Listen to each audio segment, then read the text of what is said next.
সূরা ফাতিহাটা প্রথম থেকে শুরু করবে, একজন এক একটা আয়াত পড়বে, ঠিক আছে? আলহামদুলিল্লাহি রাব্বিল আলামিন আর-রাহমানির রহিম মালিকি ইয়াউমিদ্দিন। এবার ওই ছেলেটা বলবে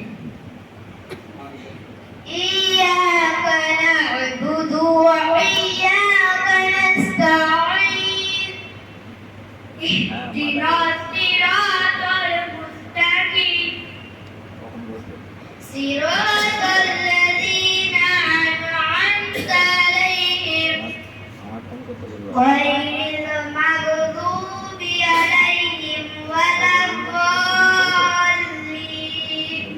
মাশাআল্লাহ, কত সুন্দর শুদ্ধতার সাথে এই বাচ্চারা তাদের কচি কণ্ঠে শুদ্ধতার সাথে কোরআন তেলাওয়াত করে আমাদেরকে শুনিয়ে দিল।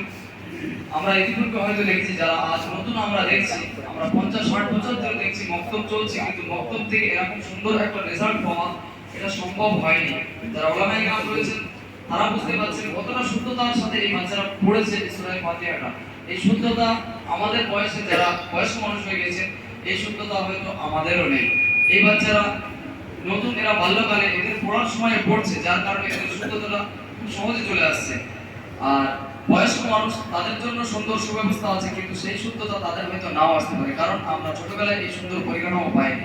তাই আমাদের সন্তান যারা আছে তাদেরকে আমরা এ থেকে বিরত রাখবো না। আমরা আমাদের সন্তানদেরকে এরকম একটা শিক্ষার সুন্দর প্রতিষ্ঠানে আমরা যদি দিয়ে দিতে পারি, আমাদের সন্তানরাও এরকম তৈরি হয়ে যাবে ইনশাআল্লাহ।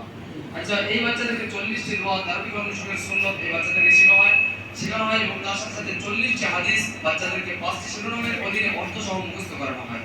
আচ্ছা বাবু, সকলে বলো দেখি, শুরুতে দোয়া ভুলে গেলে কোন দোয়া পড়বে?